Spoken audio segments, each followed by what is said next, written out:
Salut tout le monde, et j'espère que tu vas bien. Moi, en tout cas, ça va. Je suis assez chill. Il y a un artiste que j'aime beaucoup. J'ai découvert de nouvelles chansons de lui et ça m'apaise énormément. Mais je vais quand même essayer de trouver la pêche pour cet épisode parce qu'aujourd'hui, on va parler de l'effet de groupe. Ok. Normalement, cet épisode est intitulé Tu stagnes, mais ce n'est pas de ta faute. Bon, entre nous, je dirais pas non plus que c'est pas de ta faute à 100%, mais l'idée c'est que au-delà de toi, il y a un facteur très important à prendre en compte qui est le groupe dans lequel tu es. On a tous un groupe, honnêtement. Même au-delà de un groupe d'amis, peut-être que tu n'as pas forcément un groupe d'amis comme on le comprend, mais tu dois forcément te sentir appartenir à un certain groupe. C'est-à-dire, si tu es quelqu'un qui joue beaucoup à des jeux vidéo, peut-être que tu te sens comme un geek, par exemple. Moi, par exemple, je peux aussi m'associer au groupe des créatifs. Et souvent, le cliché des créatifs, où on peut même étendre à artistes, c'est ce côté un peu névrosé, et, qui savent pas s'arrêter et qui ont toujours cette vie un peu éclectique. Et voilà, c'est ce groupe-là, en fait, où je pourrais facilement m'associer, pas tant dans les comportements, mais dans comment je me vois, dans ce que je peux faire. Et donc, dans ce sens-là du groupe, il y a ce qu'on appelle l'effet de groupe. Comment je le définirais, l'effet de groupe? À mon sens, je n'ai pas forcément regardé la définition officielle. Pour autant, en fait, c'est quelque chose qui se produit quand il y a un grand nombre de personnes qui posent une action, qui posent un comportement et quelque part aussi va t'inciter à faire la même chose. Des fois, en fait, tu n'as pas envie de faire quelque chose, mais juste parce que tout le monde le fait, tu vas le faire. Typiquement, quand quelqu'un applaudit dans une salle, tu entends le bruit des applaudissements, une, deux, trois, quatre. Oh, au bout de la quatrième, tu te dis quand même, moi aussi je vais applaudir, donc tu applaudis. Et c'est pas forcément réfléchi, ça se fait juste. Tu suis la masse. Pourquoi? Parce que tu as envie de te conformer, parce qu'on a tous envie de se conformer, d'appartenir à quelque chose, ok? Donc ça, c'est normal. Sauf que là où ça devient un peu tricky, compliqué, c'est quand du coup tu es dans un groupe qui te poussera à faire ce que tu ne veux pas faire. Et c'est vraiment ça le premier point que j'ai envie de dire, c'est que dans l'effet de groupe, il peut te pousser à faire ce que tu ne veux pas faire. Il y a cette idée forte de vouloir se conformer. C'est normal. Il faut faire attention parce que pour même si c'est un processus normal, on peut quand même choisir dans quel cadre il s'applique, clairement. Et quand je dis cadre, je parle pas de domaine, catégorie, type finance et des choses comme ça. Mais bien évidemment, qui a ce droit-là sur nous de pouvoir nous influencer de cette sorte-là? C'est-à-dire quel type de personnes qui entraîne, qui forme notre groupe et qui va du coup nous influencer, quoi. Moi, je peux pas vous raconter le nombre de fois où je me suis retrouvée à faire ce que je ne voulais pas. Typiquement, c'est sortir. Des fois, je veux juste pas sortir, je veux rester à la maison. Mais des fois, dans l'effet de groupe, en fait, où tout le monde se chauffe, tout le monde se motive pour sortir et aller au restaurant, aller au cinéma, alors que moi, je vais juste rester chez moi ou encore pire. Moi, j'ai pas l'argent, mais, mais de parce que tout le monde s'encourage à faire quelque chose, je me dis, oh, ben, pourquoi pas taper dans mon compte en banque qui n'a pas grand-chose, c'est-à-dire taper dans un découvert. Le nombre de fois ça m'est arrivé, le nombre de fois j'ai fait quelque chose que je voulais pas faire, ne se compte pas. Pourquoi? Parce que le groupe voulait le faire. Et j'ai suivi. Parce qu'au fond, c'est des personnes qu'on aime bien, hein, clairement, sinon ce ne seraient pas des amis. Il y a des personnes qu'on aime bien, on veut les suivre dans leur délire, sauf que bah, des fois ça freine en fait. Des fois ça te limite, honnêtement. Et la deuxième chose que je trouve qui est inhérent à l'effet de groupe, qui est retrouvable dans l'effet de groupe, c'est ce côté où en fait, selon les personnes avec qui tu traînes, tes défauts, en fait, tu les verras pas. En fait, tu pourras pas t'améliorer, te remettre en question parce que le niveau de ton groupe est trop bas. Et ça peut sembler un peu méchant, mais pas tant que ça, enfin. C'est tout simplement logique. C'est que, par exemple, si tu es au lycée, tu vas pas traîner avec un groupe de maternelle. Là, j'ai pris un exemple extrême. Mais là, c'est sur le côté scolaire que je veux mettre l'accent. Cette notion où quelqu'un de la maternelle, bah, pour un maternel, il est peut-être bon en maths, mais pour un lycéen, il est zéro. Pourtant, s'ils traînent ensemble, décalage. Et parce qu'en fait, les maternelles te regarderont en mode waouh, tu es trop intelligent, comment tu sais tout ça? Toi, tu vas commencer à te sentir trop intelligent, alors que non. C'est normal que tu es intelligent pour des maternelles. Ils sont pas à ton niveau. Totalement normal. Donc, dans cette notion-là, ça sert à rien, ou du moins, c'est pas forcément une bonne chose de traîner dans le sens de avoir un groupe d'amis, dans les personnes que tu vas voir fréquemment, à qui tu te confies, à qui tu construis, parce que évidemment, tu traînes avec des personnes de tout âge. Moi, je traîne avec des personnes qui n'ont pas forcément mon âge, comme qui sont plus vieux, etc. Comme il y a des gens qui sont supérieurs à moi qui traînent avec moi. Mais c'est pas pour autant que je suis leur personne où on va maintenant traîner ensemble tous les deux, tous les jours. Parce il risque d'avoir un décalage. Donc, cette notion de ne pas forcément traîner ou construire sa personne autour de personnes qui n'ont pas tes standards selon le domaine dont on parle. Et ouais, ça couvre tes défauts en fait. Si tu fais pas attention, tu vas commencer à te soucier pour rien. Si tu fais pas attention, tu vas croire que tu arrives alors que tu n'es pas du tout arrivé. Et des fois, c'est ce qu'on utilise cette combine-là pour pouvoir se réconforter sur des défauts. Mais non, en fait, c'est normal que tu te vois d'une belle façon. C'est normal que tu te vois d'un bon œil quand tu traînes avec des gens qui critiquent. Et toi, tu te dis que ben, moi, je critique pas. Sauf que toi, derrière, tu juges. Mais c'est sûr que comparé à celui qui critique, c'est chill. Et encore là, c'est pas un exemple qui est assez marqué dans la gravité ou dans la différence en fait entre critiquer et juger. Honnêtement, on est à peu près dans le même truc. Mais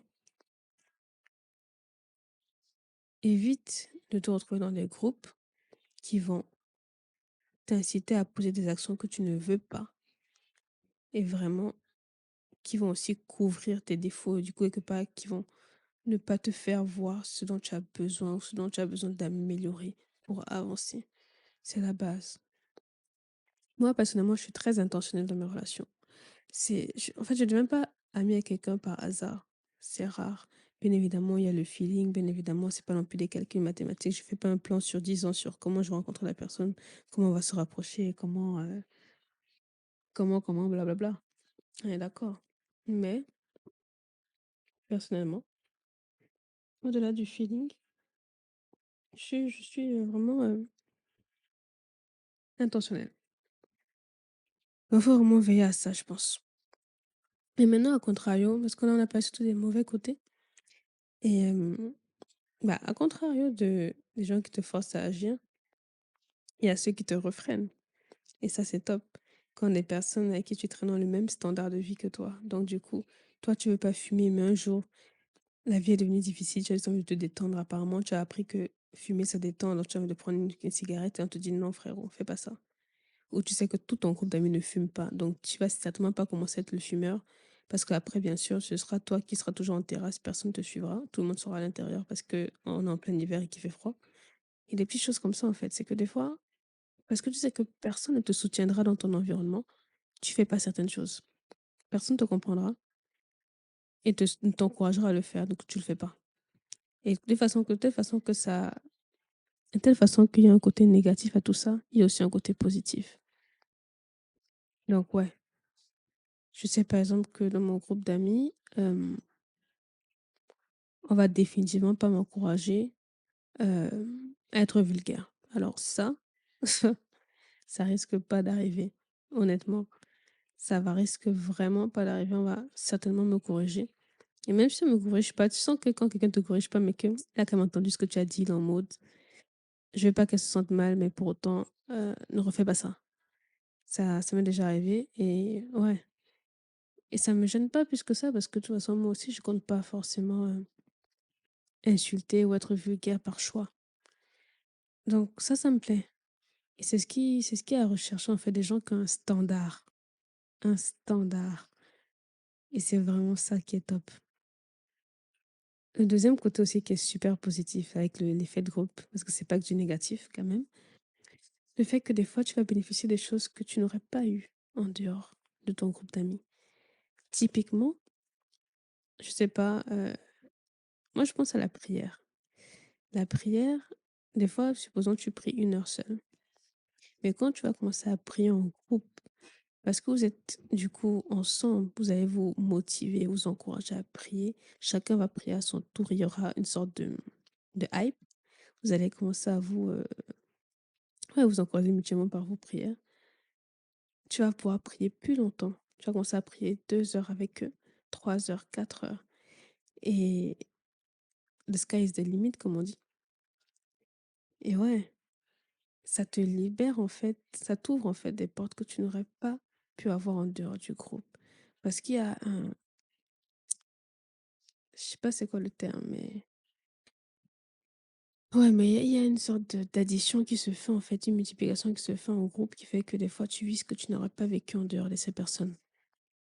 La prière du groupe par exemple, ou encore même, comment dire, des expériences par exemple.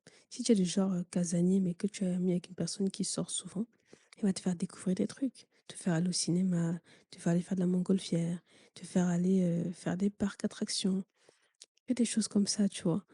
Et ça, tu l'aurais pas fait si tu étais toute seule. Mais parce que tu es ami avec cette personne, ou bien juste tu fais partie de ce groupe d'amis qui te motive à faire ce que tu n'aurais jamais fait en dehors. Et c'est ça qui est génial avec les groupes. C'est ce que j'ai raconté dans mon premier épisode quand je parlais de comment mon groupe d'amis en fait m'a poussé à me remettre en question sur la vie que je menais en Jésus-Christ. Et ça, c'est un exemple comme un autre, mais il peut savoir dans les finances. Moi, je dis toujours que j'ai une amie à moi. Je dis que mais toi, tu as révolutionné ma vie dans mon standard en fait de ce que je m'achète comme objet. Parce qu'elle a un tellement haut standard par rapport à ce qu'elle achète qu'elle n'achète pas des, comme on dit chez moi au Cameroun, elle n'achète pas de la baba. Ou elle n'achète pas du fond. Elle est toujours dans la qualité. Je dis, mais toi, tu es mon modèle dans la vie. Toi, tu es, dans le modèle, tu es mon modèle dans la vie. Pourquoi? Parce que ton standard est tellement élevé que je veux vivre comme toi à ce niveau-là. Donc, ouais, les gars, c'est juste ça. C'est ayant des groupes de qualité, ok? Tu stagnes, ce n'est pas de ta faute. C'est ton groupe qui te pousse à l'erreur. Mais c'est à moitié de ta faute parce que tu les as laissés. Il est peut-être temps aussi que tu changes un peu de groupe. Reste ami avec les personnes, bien sûr, on n'est pas là pour ghoster les gens. Mais juste, veille à qui a un mot à dire dans ta vie. Et du coup, dans quel groupe tu es, par qui, à qui tu t'associes. Vous savez, on dit souvent qu'on est la moyenne des 5 personnes les plus proches de nous. Quelles sont les 5 personnes les plus proches de toi? C'est ça la question. En tout cas, voilà un peu. C'était tout pour moi, là, tout de suite. Du coup, comme vous pouvez voir, j'ai arrêté un peu le format vidéo. Dites-moi ce que vous en pensez, parce que je me dis qu'un podcast, à la base, c'est quand même le son, et beaucoup moins la vidéo. Podcast vidéo, c'est sympa, mais bon, c'est pas le cœur du concept. Donc, j'ai d'abord enlevé ça pour pouvoir me concentrer sur autre chose. Anyway, c'est tout pour moi. Passez une bonne soirée, passez une bonne journée, passez un bon week-end. Qu'importe le moment où tu écoutes ceci, prends soin de toi. Sois béni. On est ensemble.